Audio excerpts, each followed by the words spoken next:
Sir Archie, papaano po ba ang tamang pagpabagal? Kailangan po bang tapakan ang clutch at ipasok sa premera?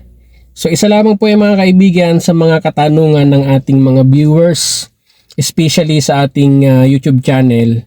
Ayan, so isa po yan sa tinatanong ng ating mga subscriber. So ngayon mga kaibigan, sasagutin natin yan syempre para magkaroon ng linaw. So actually, yan ay basic po yan. Napaka-basic po yan na sitwasyon mga kaibigan sa manual transmission. Pero syempre, dahil beginner at nag-uumpisa pa lang mag-aaral mag-drive, so may mga pagkakataon na nakakalito po talaga yan. Although basic po yan. So lagi nyo pong tatandaan, basta't alam po natin ang gamit ng mga pedals dyan, may iwasan po nating malito. Tandaan nyo lang mga kaibigan na ang gamit po ng clutch, lagi kong sinasabi yan, for shifting, starting engine, at stopping, tatlo lang.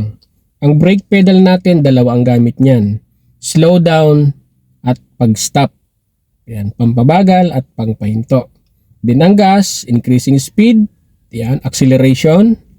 Yan, so yan po ang gamit ng gas pedal. Ngayon, kung gusto po nating pabagalin ang ating sasakyan sa manual transmission, lagi po nating tatandaan, brake po, no? Preno po ang magpapabagal, wala na pong iba. Wag na wag po tayong mag-shift ng gear na ilalagay natin ng premera para lang mapabagal ang ating sasakyan. So ang mangyayari po dyan, yun po yung tinatawag na engine brake.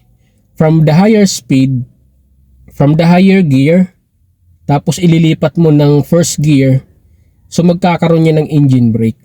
Mararamdaman mo yan, pipigilan ng transmission yung matulin mong speed. Yan.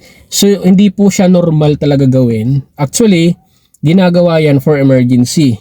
So let's say for example, nawalan ka ng brakes, pagtapak mo ng pedal, wala ka nang nararamdaman na pag-slow or paghinto. Yan. Pwede mong gamitin yan, engine brake. From the higher speed, ililipat mo sa mababang gear sa premera, yan, mag-engine brake po siya. Yan.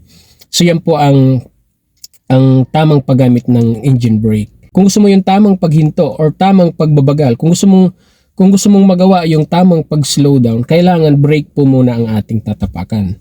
So gently press the brake pedal lang, then dahan-dahan yan mag-slow down.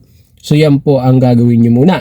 Pag nakapag-slow down na po kayo mga kaibigan at na-meet nyo na yung speed na gusto nyo, so pwede nyo balikan si gas pedal. Yeah. So yun po yung mangyayari lang. Actually parang automatic na lang po ang isang manual transmission pag tumatakbo na po kayo ng matulin.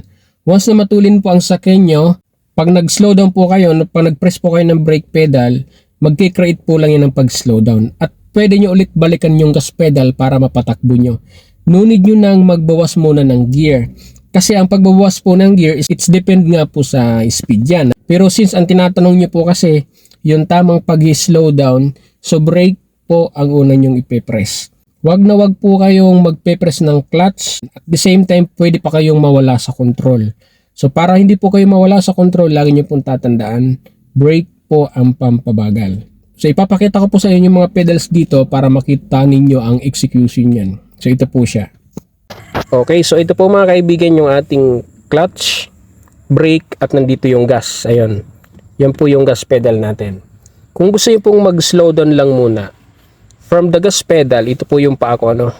Kung gusto nyo mag-slow down or magbagal, ililipat nyo lang yung paa nyo dito sa brake. Yan. Gently press lang siya, kumbaga ipapatong nyo lang po ng konti para makapag-create po kayo ng pag-slow down.